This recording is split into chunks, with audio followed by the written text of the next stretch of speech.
성부와 성자와 성령의 이름으로.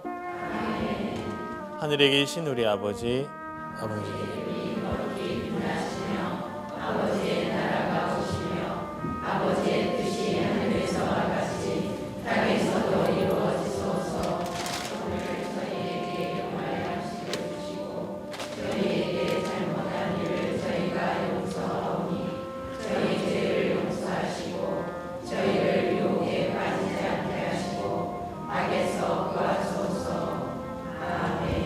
성부와 성자와 성령의 이름으로.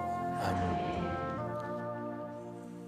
잘 알려져 있다시피 제2차 바티칸 공의회는 긍정적이며 사목적 교회적인 목표를 지향하고 있다는 점에서 다른 공의회와 조금 차이가 납니다. 시대의 징표를 알아차리고 그로부터 하느님의 현존과 그분의 계획을 드러내는 참된 징표를 파악하는 것이 공의회의 주된 목표입니다.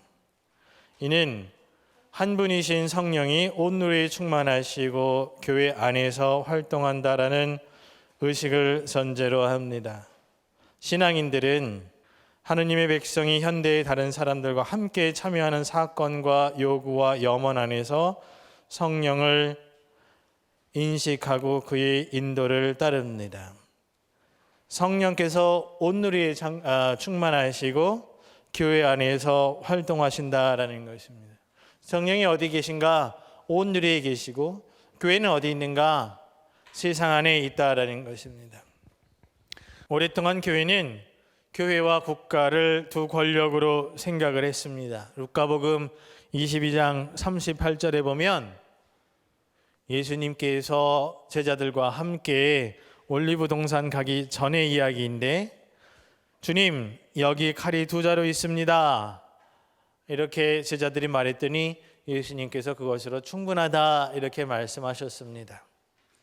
그런데 나중 사람들은 이 칼이 2자루가 있다라는 걸 가지고 어떻게 해석을 했냐 하면은 세상을 다스리는 칼과 교회를 다스리는 칼, 교회와 국가, 영적인 것과 육적인 것, 지상적인 것과 천상적인 것, 자연적인 것하고 초자연적인 것, 거룩한 것과 세속적인 것을 나누어 생각을 했었습니다. 하지만 이 두 가지에서 이 둘이 싸울 때마다 교회는 뭐라고 가르쳤냐면은 영적인 것이 육적인 것보다 더 높다라고 생각을 했습니다. 그러니까 교회하고 국가하고 문제가 있었을 때 무엇이라고 가르쳤냐? 교회가 더 높다 이렇게 가르쳤었습니다. 하지만 가톨릭 교회는 이미 50년 전에 제2차 바티칸 공의회를 통해서 교회와 국가가 서로 대립되는 것이 아니고, 교회와 세상이 서로 대립되는 것이 아니고, 세상은 역사와 문명의 발전이며 세상의 마지막은 멸망이 아니라 완성, 구원의 완성이다라고 가르칩니다. 우리가 공부하고자 하는 사목헌장 제2항에는 그리스도인은 이 세계가 창조주의 사랑으로 창조되고 보존된다고 믿는다. 죄의 노예 상태에 떨어졌으나 그리스도께서 해방시킨 이 세계는 하느님의 계획에 따라 변혁되고 완성될 것이다 라고 가르칩니다. 마지막은 멸망이 아니라 사라질 것이 아니라 완성될 것입니다. 그렇기 때문에 그리스도인은 하느님을 사랑하기 위해서 세상 자체를 미워해야 될 필요는 없습니다. 사목헌장 34항에 다음과 같은 이야기가 나옵니다. 그리스도교 메시지가 사람들이 세계 건설을 외면하게 하거나 자기 동료들의 행복을 소홀히 하도록 강요하지 않았다. 또 사목헌장 43항에는 공의회는 그리스도인들이 천상국가와 지상국가의 시민으로서 복음 정신에 따라서 현세의 자기 의무를 충실히 이행하고자 노력하도록 권고한다. 여기에는 우리가 차지할 영원한 도성도 없고 앞으로 올 도성을 우리가 찾고 있다는 것을 교회는 알고 있지만, 그 때문에 자기의 현세 의무를 소홀히 할 수 있다라고 생각하는 사람은 진리에서 벗어나 있다. 그는 신앙을 통하여 각자 부름받은 그 소명에 따라 현세 의무를 더더욱 이행하여야 한다라는 것을 깨닫지 못하는 것이다 라고 가르칩니다. 제가 본당에 갔습니다. 언젠가 말씀드린 것 같기도 하고 아닌 것 같기도 하니까 다시 한번 말씀드리겠습니다. 아침 미사를 나갔더니 신자분들이 많이 오셨어요. 그리고 아침 미사가 끝난 다음에 방에 들어와서 아침을 먹고 9시쯤 사무실에 나갔는데 어떤 자매님이 거기 계신 거예요. 아까 새벽 미사 오셨는데 왜 여기 있습니까? 그랬더니 이따 10시 미사 끝나고 그 다음에 레이저 회합 하신다고 그래서 그때까지 계신다 그러시더라고요. 그런가 보다 했습니다. 그리고 점심을 먹고 사무실에 나갔는데 거기 또 계신 거예요. 그래서 왜 집에 안 가시냐고 그랬더니 누구 만날 사람이 있다 그러시더라고요. 저녁 미사 7시 미사 나갔는데 그 7시 미사 또 보시더라고요. 그래서 제가 뭐라고 생각을 했냐면 저는 성당 안에서 사는데 저는 아침도 사제관 들어가서 먹고 하여튼 미사 끝나면 오후에 쉬기도 하고 그런데 이분은 새벽 미사에 나오셔가지고 저녁 늦게까지 정말 열심히 하신 분이구나 이런 생각이 들었습니다. 그런데 2달이 지나고 보니까 그분이 매일같이 그렇게 하시는 거예요. 그래서 제가 무슨 생각이 들었냐 하면은 나중에는 저래도 될까? 저분의 집은 어떻게 될까? 이런 걱정을 하게 되었습니다. 성당에 열심히 다니면서 성당 일을 너무 열심히 하다 보니까 식구들 밥을 못하는 경우들이 많이 생기게 됩니다. 잘 알고 있는 말, 영식님 1식시, 2식이, 3새끼.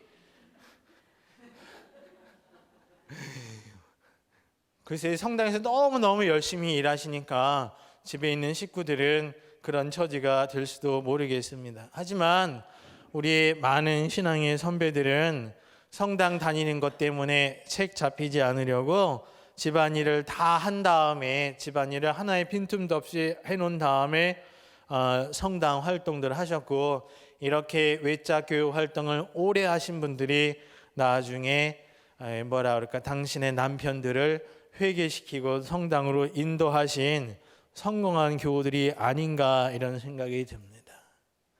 사실은 성당에서 성당을 떠나지 말고 일해야 되는 사람들은 누구예요? 신부님, 수녀님, 사무장님, 관리장님 이런 분들은 성당을 떠나지 말고 지켜야 되지만 주부님들 또 일반 신자분들은 성당에 다녀가시면 되는 분들이다 이런 생각이 있습니다. 또 사목헌장 44망에는 이와 정반대의 경우도 이야기를 하고 있습니다. 이와는 반대로 종교 생활이란 단지 혼자서 하는 예배 행위와 어떠한 도덕적 의무를 이행하는 것뿐이라고 여겨 현세 활동을 종교 생활과 전혀 다르다는 듯이 현세 생활에 몰두할 수 있다고 생각하는 사람들도 똑같이 잘못을 저지르는 것이다. 일상생활과 그들이 고백하는 신앙 사이의 괴리는 현대의 중요한 오류로 여겨야 된다. 이러한 주문을 예수 그리스도께서는 중대한 벌로 경고하셨다라고 가르칩니다. 성당을 잘 다니십니다. 하지만 사회에 나가서는 사기도 치시고 다른 사람들을 이용하여 온갖 몹쓸짓을 하는 분들도 계십니다. 주일날 미사 참례하고 고백성사 보고 교무금 내면 신자로서 의무를 다 했다라고 살아가시는 분들이 계신데 성당에서 하는 것하고 밖에 나가서 하는 것하고 같지 않을 경우에는 이러한 분들은 사실 이 2가지 행위를 다시 말해가지고 성당 생활하고 사회생활, 세상과 교회를 분리시키고 있는 것입니다. 이러한 2가지 극단에 반대하면서 공의는 뭐라고 가르치는가? 그리스도인은 세상을 향해서 열려 있어야 한다. 세상 안에서 신앙생활을 해야 한다라고 가르칩니다. 이렇게 세상 안에서 성령께서 활동하시고 이 세상 안에서 교회가 성령의 이끄심을 따라 움직인다라고 고백하면서 사목헌장은 세상과 교회의 공통된 세 가지 주제를 먼저 살펴보고자 합니다. 공회는 세 가지를 다룹니다. 인간 공동체, 인간의 활동 또는 인간의 행위를 다루는데 먼저 살펴봐야 될 것은 인간은 누구인가라는 것입니다. 특별히 개별 인간은 누구인가라는 것입니다. 사람은 선한가 아니면 사람은 악한가? 맹자는 성선설을 주장했고 순자는 성악설을 주장했는데 창세기를 보면 주님께서 맨 처음에 아담과 하와를 만드셨을 때는 착한 것 같으니까 선설 같기도 하고 그것을 따 먹은 다음에는 다 원죄를 짓게 되었으니까 성악설 같기도 하고 세례를 받은 다음에는 그것으로부터 깨끗해지니까 그것도 아닌 것 같고 글쎄 인간을 어떻게 보는가 그리스도교회에서는 계몽주의 시대에 루소라는 프랑스의 철학자는 무엇이라고 가르쳤냐면은 자연으로 돌아가라 이렇게 가르쳤습니다. 자연은 아이들의 스승이다라고 가르치면서 자연 속에 가서 보고 배우다 보면은 사람들이 저절로 자라난다. 사실은 어떠한 입장이냐면은 인간은 선하다라는 것이고 성선설에 가깝습니다. 그러니까 인간이 선한가 아니면 인간이 악한가 성설도 있고 선악설도 있지만 2차 바티칸 공의회는 뭐라고 얘기를 하냐면은 인간은 위대하고 인간은 또한 비참하다. 인간은 이중적이다 이렇게 이야기를 합니다. 공의회는 특히 오늘날 가장 높이 평가되고 있는 저 가치들을 신앙의 빛으로 식별하고 그 신적 원천에 비추어 판단하고자 한다. 이러한 가치들은 하느님께 받은 인간의 재능에서 나오므로 매우 좋은 것이다. 그러나 그 가치들은 인간 마음의 타락으로 그 올바른 방향에서 벗어나는 일이 드물지 않으며 따라서 정화가 필요하다라고 사목헌장 11항에서 말합니다. 인간이 가지고 있는 것이 모두 다 선한 것이 아니라 인간이 가지고 있는 것이 모두 다 악한 것이 아니라 그 두 가지가 섞여 있다라는 것이고 그것을 정화해서 잘 사용할 경우에는 그 모든 것이 선이 될 수 있습니다.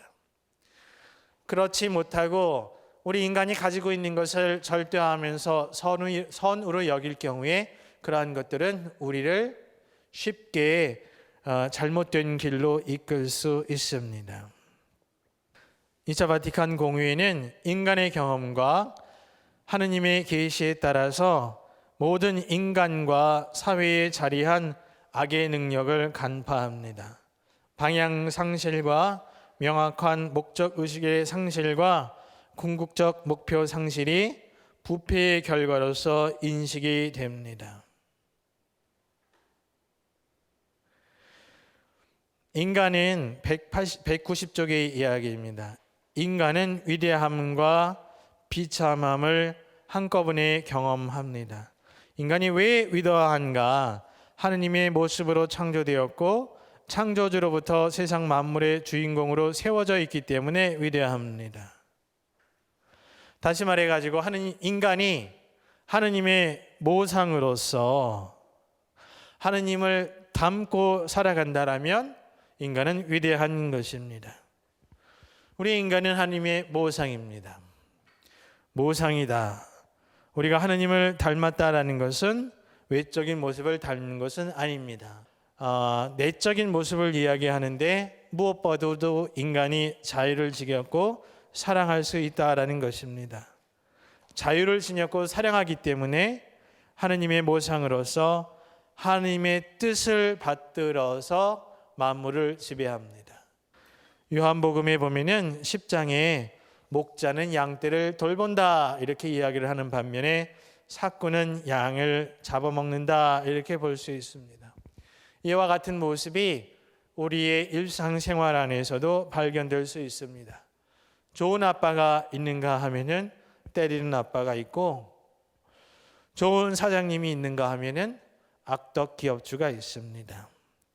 손님의 건강을 생각하는 음식 가게 주인이 있는가 하면 경제적인 이익을 위해서 수단과 방법을 가리지 않는 장사치들도 있습니다. 오늘날 모든 기업, 선진 기업, 사회를 이끌어 나간다라고 생각하는 기업 사람들은 전부 다 무엇을 표방하느냐? 우리가 단순히 돈을 벌기 위해서 일을 하는 것이 아니라 사회에 기여하고 인류의 행복을 증진하기 위해서 한다라고 합니다. 이것만큼 복음적인 생각이 없다라고 생각이 듭니다.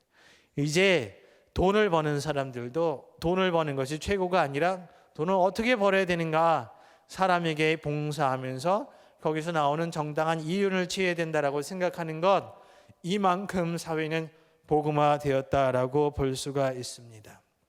하지만 우리가 쉽게 속지 말아야 될 것은 무엇이냐면은 우리 안에서도 언제나 양심의 갈등이 있는 것처럼 우리 인간은 하느님 모상으로서 자유를 가지고 선을 선택할 수도 있고 악을 선택할 수도 있는데 많은 경우에 악을 선택한다라는 것입니다. 악을 선택한다라는 것은 우리가 창조론 초반에 배웠듯이 하느님을 떠나서 자기 자신을 자기 행동의 목표로 두는 것입니다. 이를 통해서 인간은 더 위대해지는 것이 아니라 인간에게 불행이 눈덩이가 불어나듯이 닥쳐옵니다. 이것이 인간의 비참함입니다. 현대 상황에서 볼 수 있듯이 사람들은 수많은 죄악에 빠져 있기 때문에 피조물인 인간은 불행합니다. 죄인인 인간은 실제로 자기 스스로를 벌합니다.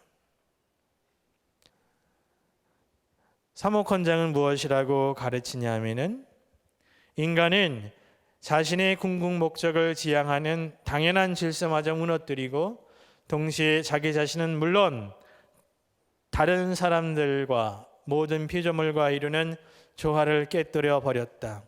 그러므로 인간은 자기 자신 안에서 분열되어 있다. 이 때문에 인간의 모든 삶은 개인 생활이든 사회 생활이든 참으로 극적인 투쟁으로 드러난다. 이렇게 이야기하고 있습니다. 전쟁, 투쟁, 우리에게 낯선 말이 아닙니다. 우리 사회가 얼마만큼 자기 분열에 빠져 있는가, 이러한 것들이 뉴스 기사를 보면은 극명하게 드러납니다. 너무나 세상에 악이 많이 빠져 있기 때문에 요즘 할 일 없는 사람들이 누구냐면은 악마나 마귀입니다. 악마나 마귀가 우리 양심을 이렇게 건드리지 않아도, 이렇게 뿔 달고 나타나지 않아도, 그렇지 않아도 우리는 이미 분열에 많이 빠져 있습니다. 다시 말해가지고 오늘날 악마나 마귀는 우리를 눈에 띄게 유혹하는 모습으로 오지 않고 우리의 복잡한 세상 안에 이미 깊숙이 들어와서 활동하고 있다라고 이해할 수가 있습니다. 이것을 어떻게 할 것인가? 여기에 대해서 두 가지 잘못된 해법이 있습니다. 하나는 세상은 어차피 다 그래, 죽어버려야지 라는 것입니다. 이것이 자살을 하시는 분들이나 아니면 시한부 종말론을 추종하시는 분들의 해결책입니다. 이 세상을 떠나는 것이 이러한 악에 오염된 사회, 아니면 전쟁과 자기 분열로 점철된 인간 사회를 벗어나는 길이다, 이렇게 볼 수가 있습니다. 또 다른 한 가지 잘못된 것은 무엇이냐면은 죄에 대한 최면 또는 죄에 의한 체면이다, 이렇게 볼 수 있습니다.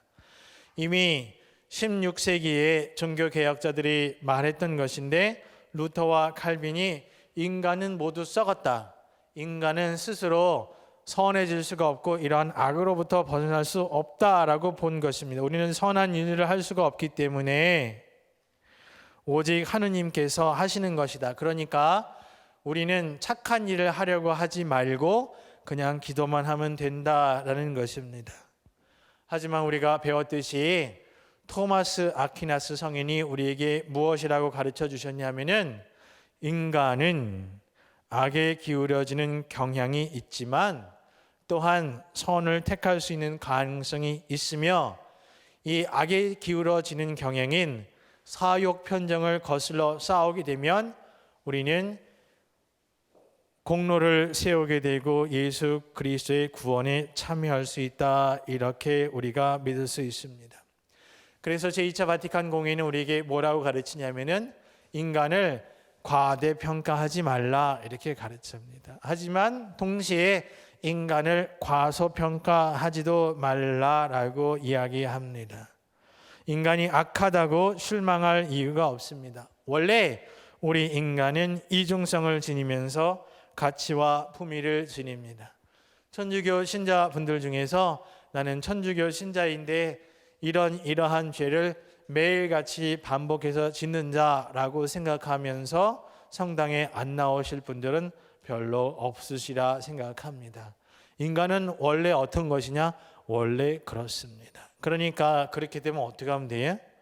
고백성사 보시고 그러한 죄를 짓지 않을 결심을 하시고 하느님께 은총을 구하고 낙심해서 있는 것이 아니라 그러한 상황으로부터 다시 일어나는 것이 중요합니다.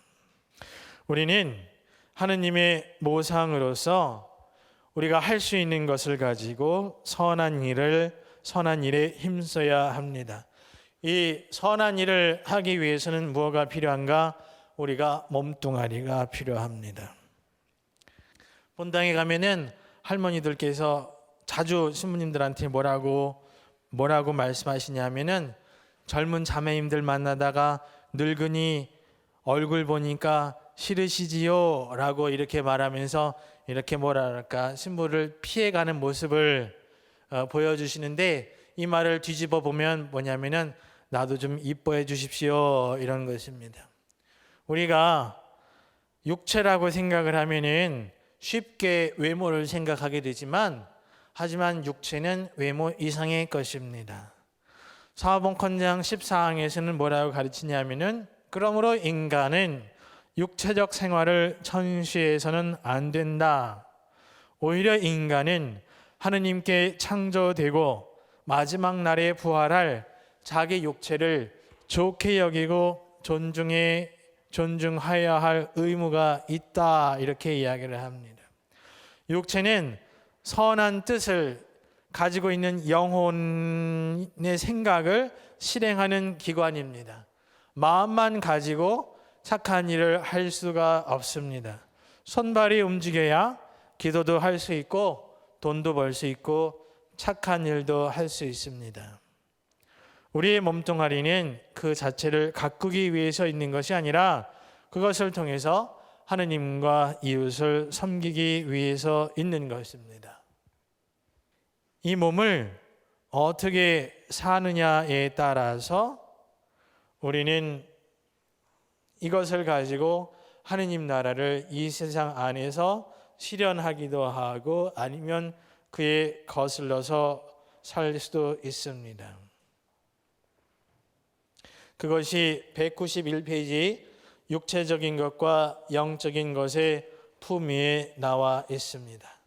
하지만 여러분들이 잘 알다시피 인간의 육체는 어떻게 되는가?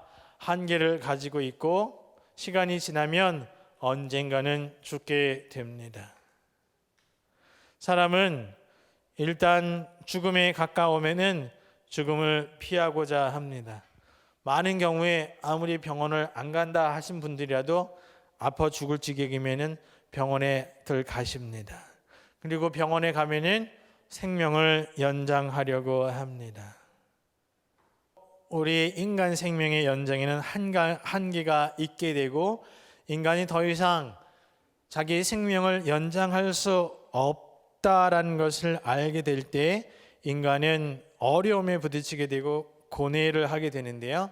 이 고뇌를 통해서 우리는 피 안의 생명을 갈망하게 됩니다. 하느님을 찾게 됩니다. 따라서 바티칸 공의는 뭐라고 가르치냐 하면은 인간의 육체가 죽을 운명이라 할지라도 그것을 통해서 하느님을 찾게 되기 때문에 육체가 인간의 품위를 떨어뜨리지 않으며 이 죽어갈 육신을 통해서도 인간은 본성상 영혼을 지향한다, 이렇게 이야기를 합니다. 그러면서 이 영혼을 살아가기 위해서 192쪽에 우리가 이 세상 안에 살면서도 이 세상을 초월해서 살아야 된다라고 이야기하고, 193페이지에는 뭐라고 하냐면은 그저 살고자 하는 것이 아니라 지혜롭게 살아야 된다라고 이야기를 합니다. 공의회는 실제로 더욱더 지혜로운 사람들이 일어서지 않으면 미래 세계의 운명은 위기에 빠질 것이다. 더 나아가서 경제적으로는 가난하지만 풍요로운 지혜를 지닌 여러 민족들이 다른 민족들에게 커다란 도움을 줄 수 있다는 사실을 지적해야 한다라고 충고를 합니다. 정말 여러분들은 지혜로워지셔야 하겠습니다. 지혜롭다라는 것은 무엇인가?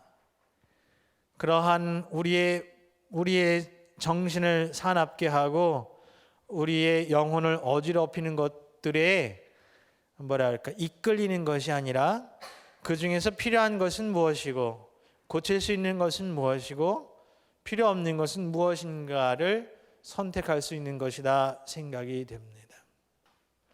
우리 수녀님들은, 수도자들은 어떻게 사시는 분들이냐면은 사유재산 없이 자기 뜻 없이 자식 없이 사시는 분들입니다. 다시 말해가지고 단순한 삶을 살면서 무엇이 우리 생명에 있어서 가장 귀한 것인가를 보여주시는 분들입니다.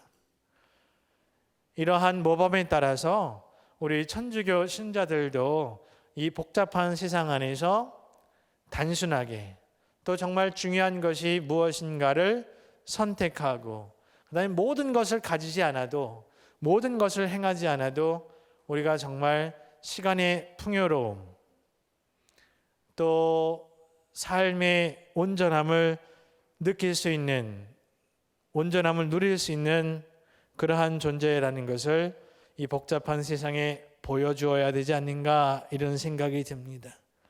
이것을 하기 위해서는 무엇이 필요한가? 지혜가 필요하고, 193쪽에 나오지만은 지혜는 언제 싹트는가? 이성이 자유롭고 양심적으로 행동할 때 싹튼다, 이렇게 이야기를 합니다. 사목헌장 16항과 17항의 이야기입니다. 성령이 주시는 은총의 힘으로 지혜로운 인간은 개인적인 영역에서 뿐만 아니라 사회적인 영역에서도 윤리에 대한 감각을 지니게 됩니다. 이러한 윤리성을 지닌 사람은, 아니면 이러한 윤리성을 지닌 사람 덕분에 자유가 방정으로 변질될 위험이 적어집니다. 195페이지 보면은 창조주의 사랑과 인간의 품이다라는 부분이 나옵니다. 사목헌장은 인간 품위의 근거로서 인간에 대한 하느님의 사랑을 제시합니다. 인간이 왜 품위를 가지는가? 이유는 하느님께서 인간을 사랑으로 창조하셨기 때문입니다. 사목헌장 19항의 말씀입니다. 교회 교도권은 전통적으로 하느님께서 무로부터 사람을 창조하셨다, 이렇게 가르치는데 2차 바티칸 공의회는 사랑으로 사람을 창조하셨다라고 이야기를 합니다. 뿐만 아니라 하느님께서는 우리를 친교에 초대하시고 대화에 초대하십니다. 하느님께서 우리에게 명령하시고, 하느님께서 우리를 감시하는 것이 아니라 우리에게 친구처럼 말씀을 건네시고 같이 놀자라고 제안하십니다. 이러한 자유와 사랑의 대상으로서 인간은 품위를 지닙니다. 그리스도인들과 교회가 인간이 여러 가지 의미에서 하느님의 모상이고 품위를 가졌다라고 이야기하면서도 이러한 것을 자신의 구체적인 자세로 증거하지 않는다라면 그것은 쓸모없는 이야기에 불과할 것입니다. 창조주의 사랑은 증인을 원합니다. 이 증인이 부족할 때에 그리스도 교회에 대한 무신론의 비판이 근본적인 힘을 공급받는다라고 볼 수가 있습니다. 이러한 공의의 진술에는 개인주의적인 모습이 발견되지 않습니다. 인간은 하느님의 모상으로서 개인일 뿐만 아니라 인간은 사회적인 존재입니다. 그렇기 때문에 인간에게 합당하거나 부당할 수 있는 공동체 삶의 여러 조건을 고려하지 않고 개인에 관련해서만 품위를 이야기할 수는 없습니다. 하느님께서는 인간을 사랑으로 창조하셨고 이 사랑은 본성상 어디를 향하냐? 안을 향하지 않고 밖을 향합니다. 안을 향하게 될 때 우리는 그것을 자기의 또는 이기심이다 이렇게 이야기를 하고 온전한 사랑의 개념 안에 포함시키지 않습니다. 사랑은 하나님의 사랑이 그렇듯이 밖을 향하는 것이고 사람의 사랑도 밖으로 향하는 것입니다. 그래서 남자는 이쁜 여자를 보면 호감을 가지게 되고 여자는 멋진 남자를 보면 호감을 가지게 되고 사귀게 되고 사랑을 하게 되고 가정을 이루며 그러한 것을 바탕으로 사회를 이루게 됩니다. 인간은 개인일 뿐만 아니라 사회적인 존재입니다. 오늘날은 개인주의 시대입니다. 결혼 생활을 하신 분들은, 가정 생활을 하신 분들은, 이런 가정 생활들을 오래 하신 분들은 다른 사람에 대한 배려가 참으로 많습니다. 그런 것에 비해서 혼자 생활을 하는 사람들은 다른 사람에 대한 인식이 부족하지 않은가 이렇게 생각을 합니다. 모든 사람이 그렇다라는 것은 아닙니다. 신부 생활을 하는 분들, 신부님들, 수녀님들 또 여러 가지 이유에서 독신 생활을 하시는 분들이 있습니다. 교회에서는 이 독신 생활도 성소라고 가르칩니다. 어떠한 한에서 개인적으로 자기의 삶을 누리기 위해서가 아니라 사회에 봉사하고 어떠한 일을 하기 위해서 살다 보니까 어쩔 수 없이 결혼을 하지 못한 경우를 두고 참으로 고귀한 독신 생활이다 이렇게 이야기를 합니다. 돌아가신 요셉위원 선우경식 원장님이 그렇게 하셨습니다. 행여자들, 노숙자들을 보살피다 보니 결혼할 시간도 놓쳤고 이렇게 하다 보니 그분들을 떠날 수가 없어가지고 그러한 삶의 형태를, 이것이 교회가 거룩한 하느님의 부르심으로 보는 독신 생활입니다. 독신 생활하는 것이 모두가 나쁘다라고 결코 말씀드리는 것은 아니지만 독신 생활을 하시는 분들은 이것이 자기 자신만을 위한 이기적인 독신 생활인가, 아니면은 나 이외에 가족과 사회에 얼마나 기여를 하고 있는가를 반드시 살펴보아야 되고, 사실은 사회에 기여를 하는 만큼 그 독신 생활 자체의 의미가 주어지기 때문에 그만큼 행복할 수가 있습니다. 무슨 말씀을 드리고자 하냐면은 인간은 결코 개인으로서 완성되는 것이 아니라 반드시 사회적인 존재다라는 것입니다. 신앙적으로 따지면 뭐라고 얘기를 하냐면 인간은 하느님에게서 와서 하느님에게 간다라고 이야기를 합니다. 이것은 누가 찬성하느냐? 신앙을 가지신 분들은 모두 찬성하십니다. 신앙을 가지지 않은 사람도 무슨 말에 대해서 찬성할 수 있는가?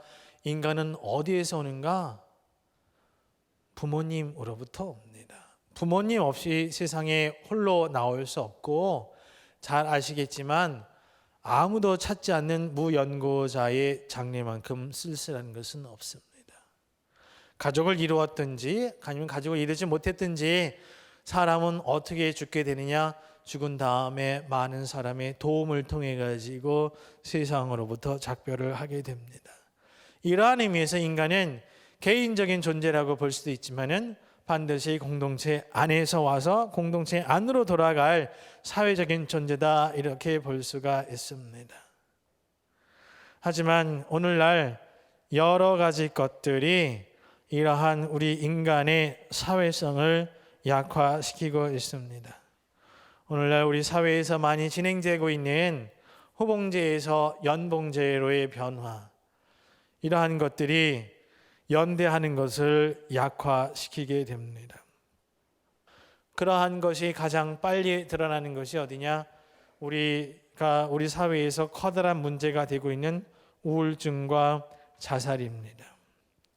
우울증이라는 것은 왜 생겨나는가? 다른 이유에서 생겨나는 것이 아니라요, 자기 혼자 해야 할 일이 너무나 많아지기 때문에 생겨나는 것입니다. 그전에는 가족이 많았고 친구가 많았고 이웃이 많았습니다. 이것을 못할 경우에는 다른 사람한테 이것 좀 도와달라고 이야기할 수 있었고, 못하면 그 사람한테 넘기면 될 수가 있었습니다. 하지만 오늘날에는 어떻게 해야 돼요? 애 낳으면 아이도 봐야죠. 그 다음에 돈도 벌어야죠. 부모님 아프면 부모님도 돌봐야죠. 그럴 수 있는 식구들이 없고 그럴 수 있는 이웃들이 없게 되니까 각 개인이 부담해야 될 부담이 너무나 크기 때문에 그것을 혼자 감당하지 못하게 되기 때문에 심리적 공황에 빠지게 되는 것입니다.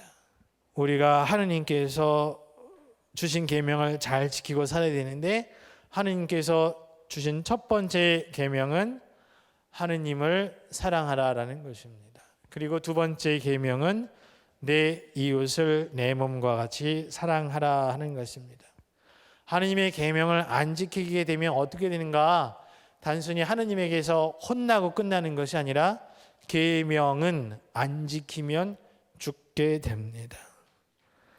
다시 말해가지고 이웃이 없어지게 되면, 사람이 이웃을 상실하고 혼자 있게 되면은 어떻게 되는가? 사람은 죽게 된다라는 것입니다. 오늘날 우리 사회에서 보여지고 있는 여러 가지 비인륜적인 범죄 행위들, 유아를 살해하고 성범죄를 일으키고 묻지마 살인 사건 등, 이러한 것들은 놀라운 일이기도 하지만 어떻게 보면 당연한 규결일 수도 있습니다. 왜? 그분들에게 있어서 사회가 사라져가고 있기 때문에 그렇습니다. 사목헌정이 우리한테 제시하는 것은 무엇인가? 개인적으로 신앙생활하는 것에 만족하지 말고 공동체 안에서 신앙생활을 하라라는 것입니다. 인간 자체가, 인간 개인으로서 선하기도 하고 악하기도 한다라면 인간 공동체 역시 선하기도 하고 악하기도 할 것입니다. 본당에서 활동해 보셔서 잘 아시겠지만 잡음이 없이 잘 이끌어지는 단체는 없습니다. 어떠한 단체라도 여러 가지 잡음이 있기 마련이고 어려움이 있기 마련입니다. 잡음이 있으니까 어떻게 하면 돼요? 단체를 해산시키면 문제가 해결이 되지 않습니다. 그러한 문제는 우리가 하느님께서 우리에게 허락하신 이성과 지혜와 하느님의 모상으로서 우리가 지닐 수 있는 자유와 사랑을 가지고 극복할 수 있는 것으로 신뢰해야 되고, 그러한 신뢰 속에서 그것을 극복해야 하는 것입니다. 우리들은 천사들이 아니고 우리들의 모임은 천사들의 모임이 아닙니다. 우리가 잘못할 수 있다라는 것에 걸려 넘어가서는 안 됩니다. 이 사회를 떠날 생각을, 어떠한 단체를 떠날 생각을 하는 것이 아니라 하느님께서 인간과 인간 공동체에게 주신 자유와 품위를 잊지 말고 그런 것을 실천할 수 있어야 하는 것입니다. 이렇게 인간 공동체에 대해서 말씀드렸고, 세 번째로는 인간 품위에 대해서 말씀드리도록 하겠습니다. 197페이지에 나와 있는 것입니다. 공의의 구체적인 창조 신학은 인간의 활동입니다. 인간의 활동은 생업부터 문화적인 창작 활동에 이르기까지 매우 포괄적으로 이해되는 노동을 뜻합니다. 노동 역시 하느님에 의해서 우리에게 허락된 것이고, 이것은 창조된 활동, 또 구원된 활동, 완성된 활동으로 나눠서 볼 수가 있습니다. 하느님의 모습으로 창조된 인간은 땅과 그 안에 담긴 모든 것을 지배하고 다스리라는 명령을 받았습니다. 활동적인 피조물은 이로써 창조주를 따라서 삶을 영위합니다. 하느님께서 활동하시듯이 인간도 활동입니다. 그렇기 때문에 사목헌장 44망은 인간의 노동의 품위를 다음과 같이 묘사합니다. 실제로 자신과 가족의 생계를 마련하면서 사회에 적절히 봉사하도록 활동을 해나가는 남자들과 여자들은 당연히 자기가 자신의 노동으로 창조주의 활동을 펼치고 하느님의 계획을 역사 속에서 성취시키는 데 이바지한다라고 여길 수 있습니다. 그러니까 일 나가시는 분들은 일을 잘하시기 바랍니다. 그냥 돈 벌기 위해서 일하는 것이 아니라 사랑을 가지고 소명을 가지고 일할 때 하느님께서 시키는 일을 하는 것이 됩니다. 그리고 일을 가지지 못하신 분들은 빨리 실업의 상황을 탈출할 수 있도록 적극적으로 노력해야 하는 것입니다. 또한 개인뿐만 아니라 그러한 실업이 사회적인 문제가 될 때는 사회가 함께 발벗고 나서서 실업 문제를 해결해야 합니다. 이어서 보면 198페이지 새로운 문단이 시작되는 것입니다. 사목헌장은 인간 활동의 성과를 전체적으로 인정합니다. 그리스도인은 인간이 자기 지능과 힘으로 만들어낸 작품들을 하느님의 권능에 배치된다거나 이성적 피조물을 창조주의 경쟁자로 여기지 않을 뿐만 아니라 오히려 인류의 승리는 하느님의 위대하심을 드러내는 징표라고 확신합니다. 하느님의 뜻에 부합하는 한에서 교회는 모든 분야에 있는 과학자들이, 모든 분야에 있는 기업인들이, 모든 분야에 있는 공무원들이 자신의 일을 최선을 다해서 행하고 새로운 것들을 만들어내서 세상을 발전시키기를 성원합니다. 그러한 것의 근본적인 뒷받침이 되는 것은 이레네오 성인의 표현입니다. 하느님의 영광은 살아있는 인간이다입니다. 인간이 살아있을 때, 인간이 행복하게 살아있을 때에 하느님께서는 영광을 받으신다라는 것입니다. 하느님이 우리의 창조주이시라면 우리 인간이 활발하게 활동하고 행복하게 살 때 하느님께서 찬양을 받으십니다. 또한 이러한 문장은 현대의 자율에 관한 생각과도 부합합니다. 노동과 직업의 세계는 하느님이 원하는 현세성, 즉 비종교적 성격을 지닐 뿐만 아니라 세계는 또한 대부분 자율적이고 자립적으로 자기를 규정합니다. 이 대목에서 사목헌장은 갈릴레이 사건과 관련한 특별한 의미의 각주를 삽입합니다.